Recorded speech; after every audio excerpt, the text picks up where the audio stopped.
recommend someone? Yes, I can. We do that. No, I mean, I need them installed and balanced and all that. Yep, we do that. Well, my son needed his windows tinted. Yep, we do that. I need too. my seat replaced. Yep, we do that too. I need a new roof line, and a new spoiler, and a new Yep, trunk. we can even do that too. Okay, I get it. I suppose you can also do a radio show too, huh? Well, as a matter of fact, join me every Monday at 10 for auto repair with personal care here on The Source. Of course you do. Ocala's information station, 1370 WOCA. Ocala.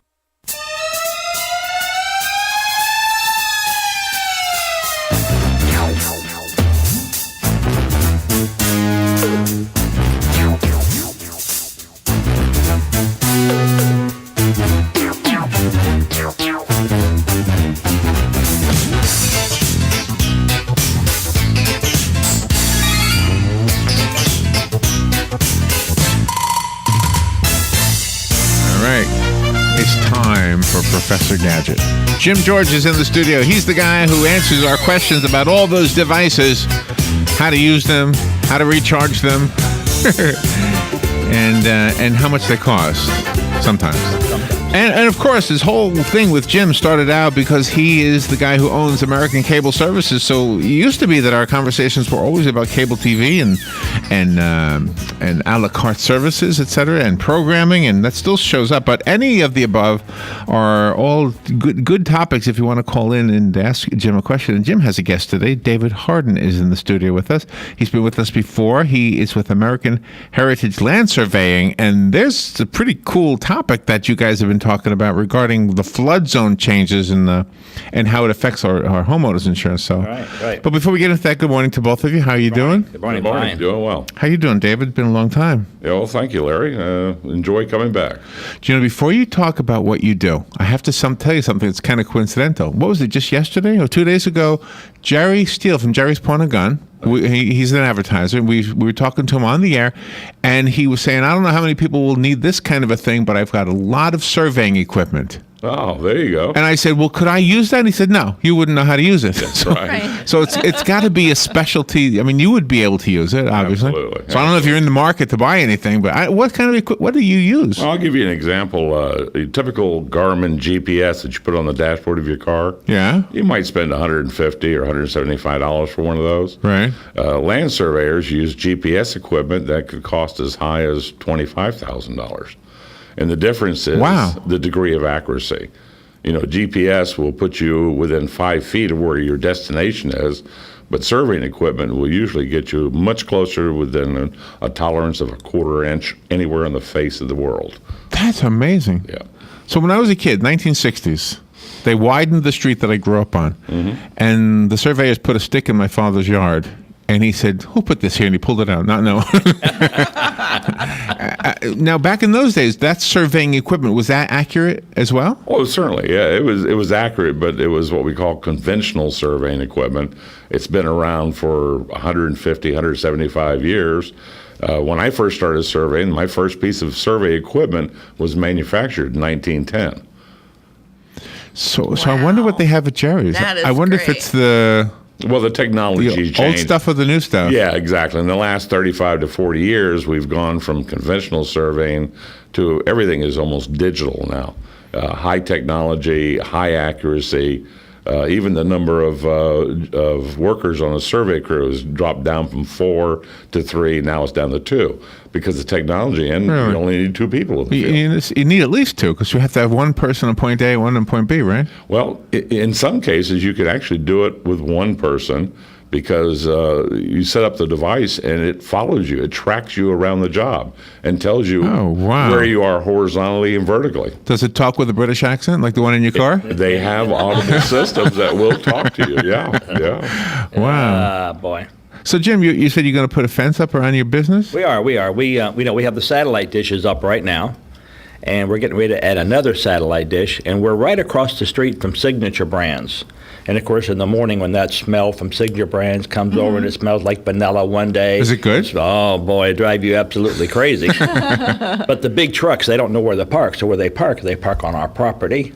Across from Signature Brands, waiting for them to open up. Well, they block the satellite signal sometimes. So we said, okay, we got to put a fence up.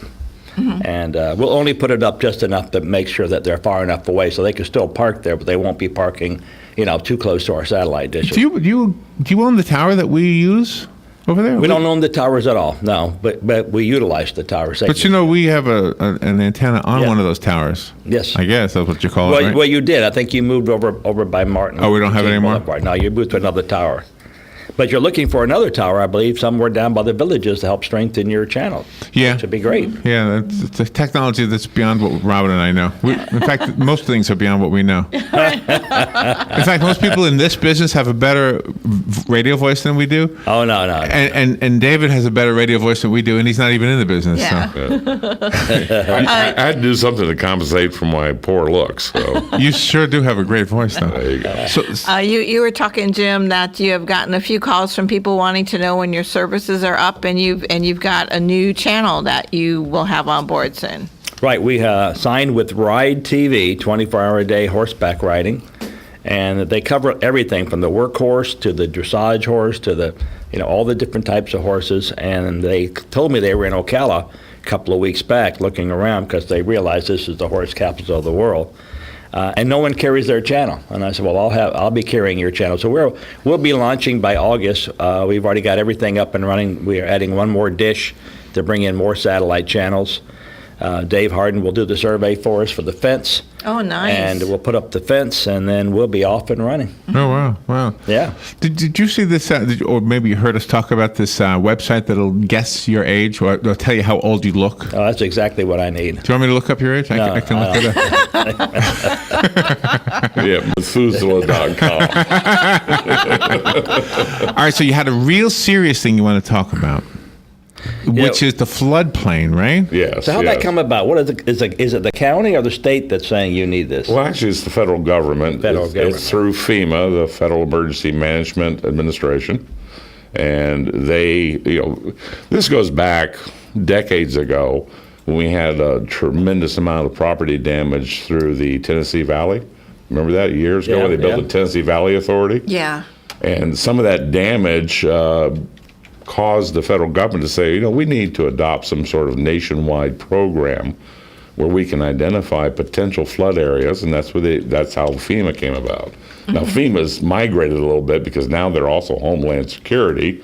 Oh, okay. Yes. Yeah, Yes. but FEMA nonetheless does determine flood elevations in various communities around the state, and we have FEMA maps for Marion County.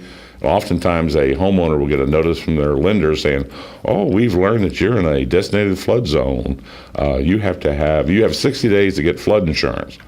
Well, if you call an insurance agent, and apply for flood insurance, they don't know what elevation or relative position your home is to the floodplain. Oh. So they charge you the maximum amount of flood insurance premium they can. But if you get a surveyor to come out and do an elevation certificate, you may find that your property is either at or even above the floodplain. You could be eligible to be exempt from flood insurance if you choose to, or you can get a better premium price because you're less of a risk.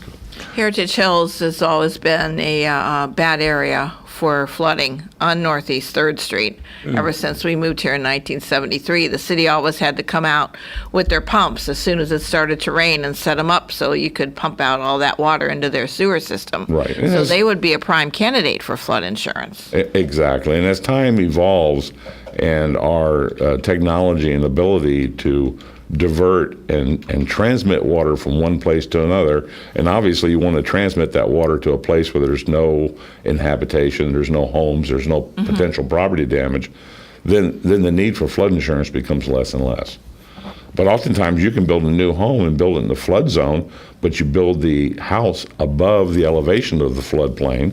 Oh. And, so you can actually prevent future hazard by knowing what to do before you build your home. Does that change your insurance, though? I mean, Well, yeah, you probably don't even need flood insurance if you raise the elevation of the house. oh, really? Yeah. So if you wanted to contest a change, you can't raise a house, can you, Jim? Can you raise a house? Yeah, That's you can what- raise a house. Oh, yeah. Oh, okay. So, but let's say that's kind of expensive or impractical, whatever.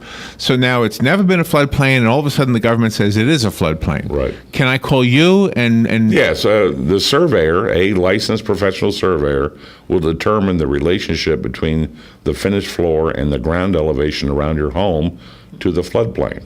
And you may be above the floodplain, which makes you exempt. And what you file is what's called a LOMA, Letter of Map Amendment. A surveyor needs to put a seal on it and say that you're above the floodplain. And FEMA will change their map and show your property is being exempt and not in the floodplain. And is that as easy as you just made it seem, or is it like watching a do-it-yourself fix-it guy on TV? Well, no, it's not something you can do yourself because it has to be certified. No, that's not what I mean. But I mean, you know how do-it-yourself TV, it looks real easy, and then you try it at home and it's not so easy.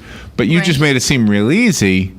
But is it really, or does the government? Do you have they don't. No, if you don't have somebody on the phone who says, "I'm sorry, you can't change that." No, if the surveyor qualifies that the elevation of the home and the land around the home is above the floodplain, it's black and white. Mm-hmm. Wow. That is amazing. Well, let's take a little break and be right back. The phone lines are open. If you have a question for Jim or for David, this is a great time to call. And David's expertise would be in the field of surveying, and we're talking about the floodplain somewhat, so you can ask about those questions as well. And of course, Jim is just Professor Gadgets, so if you have a question about your gadgets, yes, and maybe I can get a gadget. So we'll take a little break and be right back. Your phone calls are welcome. 622-9622. We'll be right back. The weather is brought to you by myfwc.com. Say boating is no accident. It'll be partly sunny today with a shower and thunderstorm around during the afternoon and evening hours, the high 82 to 86. And mostly cloudy overnight. There can be a shower left over near the coast. Low 67 well inland, 73 on the coast. Tomorrow, partly sunny with a shower and thunderstorm in the area, mainly during the afternoon hours, the high 83 to 87. For Sunday, a mix of sun and clouds with an afternoon shower or thunderstorm, the high 85 to 89. From the Florida Weather Center, I'm Joe Lundberg. Hi, Danny Warfel here. Get moving with Florida Credit Union's fast and easy loan approval process. Let Florida Credit Union start up a new car loan for you today. No more waiting, hassles, or stop signs. You can even apply online. With a strong financial team behind you, you can enjoy great rates and fast approvals. It's all about personalized service and a streamlined process. Florida Credit Union, connecting your money to your life. Career Source, Citrus, Levy, Marion brings together business and community partners, economic development leaders, and educational providers to connect employers with qualified, skilled talent and job seekers with employment and career development opportunities. Tune in the first and third Wednesday of each month at 9:30 a.m. to Career Source, Citrus, Levy, Marion, and learn how they can help you. It's 17 minutes after 9 o'clock. Thank you for tuning in. Jim George is here. He is our Professor Gadget. He's, of course, the owner of American Cable Services. And David Harden is his guest. David is with American Heritage Land Surveying. We're talking about anything that these two gentlemen are experts at. And I know the phone has been occupied, so let's take that call. Good morning. Thank you for waiting. You're on the air. Good morning. I'm calling in reference to the change in the floodplain or maps that was carried out by the county about 8 years ago, and it really impacted a lot of people. And I used to be pretty active at the county, and at the meetings they came up with this, and they said, well, this is it, and this is the new floodplain, and the people started protesting it. They were saying basically they never had a flood in all the years they were living there, so on and so forth. They're telling people, they were telling the county that they can look down. They're like in the middle of a slope or a small hill, and they're looking down at other people, and they're not in the floodplain, but it was really quite a mess. And has that been corrected now with the new technology or what? And you were talking about the GPS systems. The other thing I was calling about was when the Nautilus first went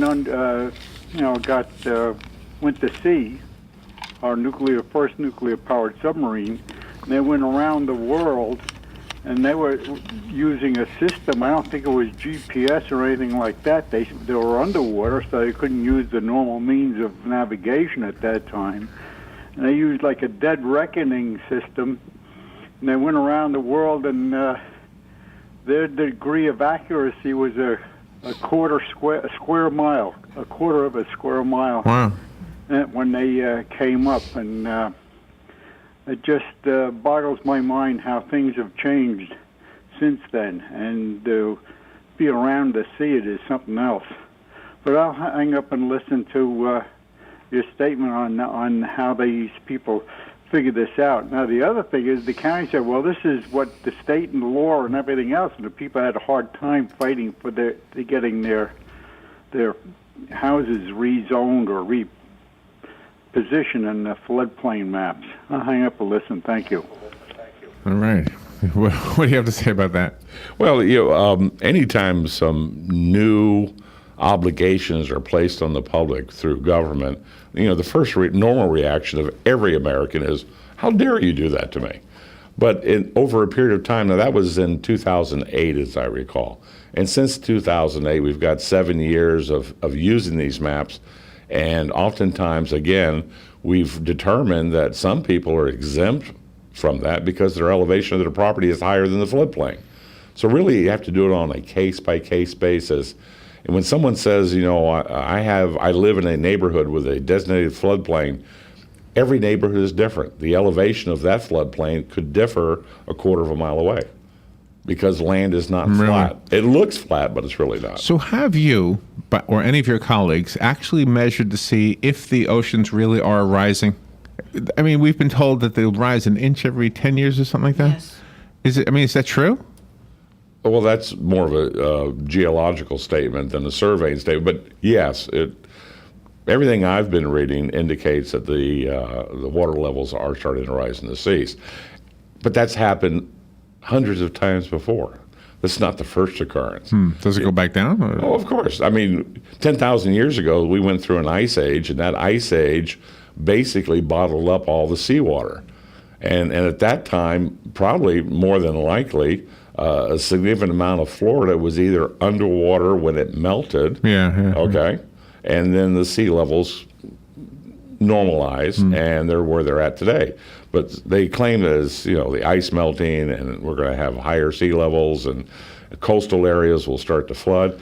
There is some concern, and there's probably a reasonable concern to look at that. But we're talking about something that's not going to occur in our lifetime, or probably not for another 150 years. Get some more desalination plants. Drink seawater. Yeah, right. But I think the way that connects to the flood zone conversation is that if the levels let me put it the sea level has nothing to do with floodplains. Why is that? I mean, where we live, Marion County, is what we call the spine of Florida.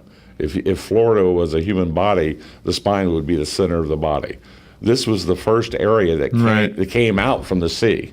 Yeah, I've heard that too. So we're very high up. We're 150 feet above sea level here. But if, and this is what they say. Right. They say that the sea levels will rise and it will bring salt water into our aquifer. And so if the aquifer gets salt water, then it's not just salt that we're worrying about, it's more water. Wouldn't that raise the level of the aquifer? Well, yes. One will affect the other. However, we are talking 150 years into the future. Okay, so the flood...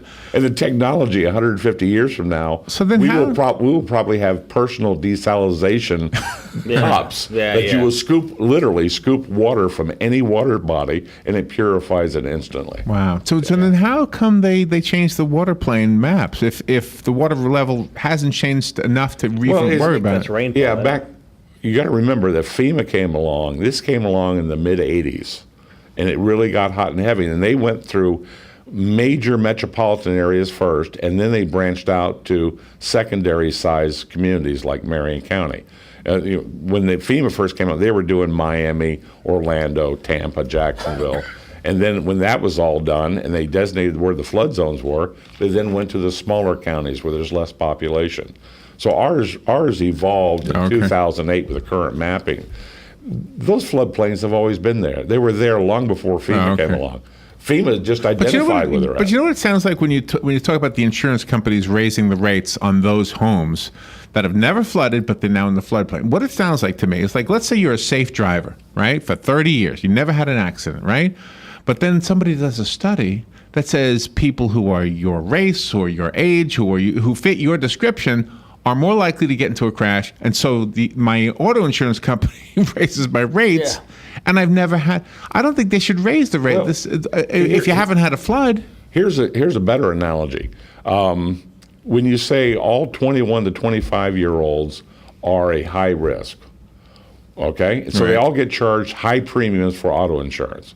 However, when you look at them individually, you'll find some that are superb drivers, have a perfect driving record, no tickets, no DUIs, nothing to shame them to pay higher rates.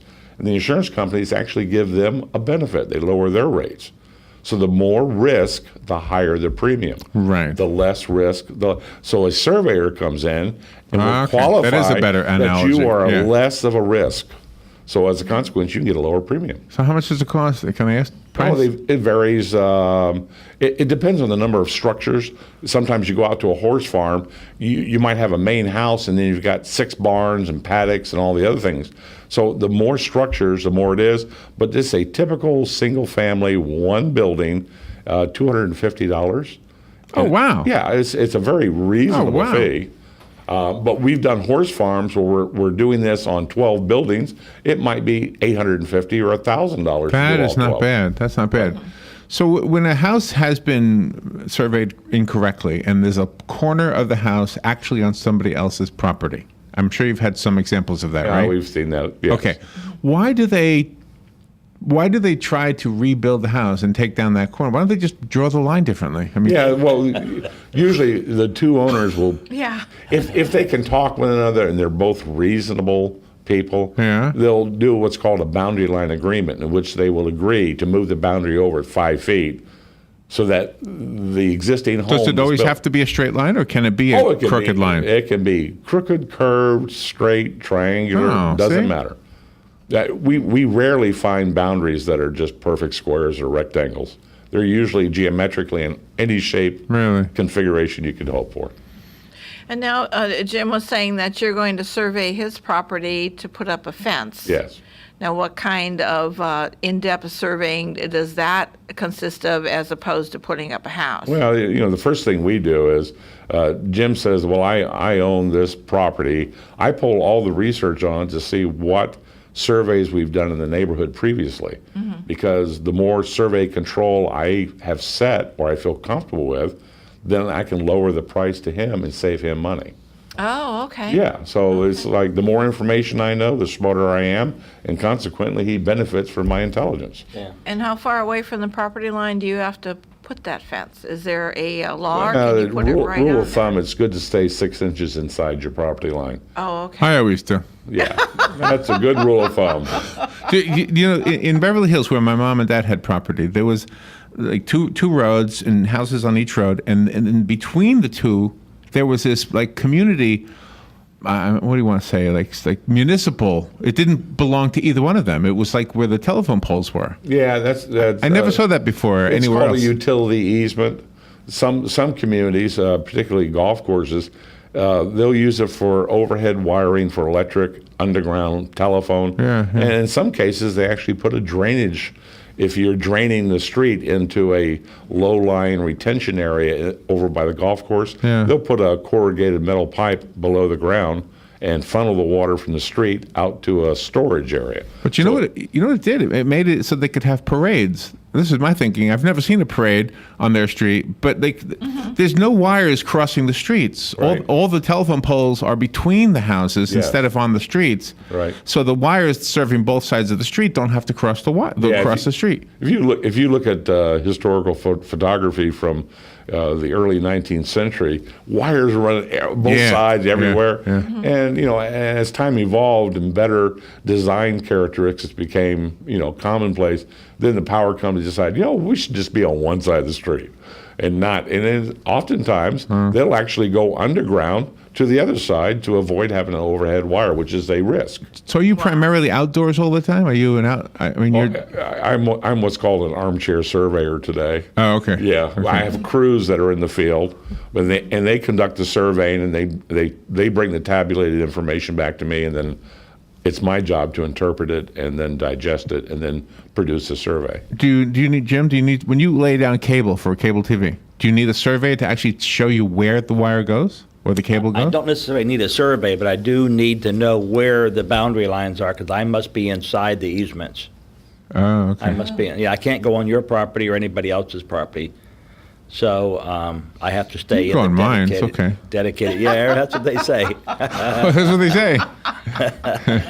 Until the next person buys the house and says, "Hey, what's this wire doing on my yard?" Oh, I see what you're Yeah, saying. no. Yeah, but surveying today, it's not a. Oh my goodness. It's not a profession that's brand new. It's been around for.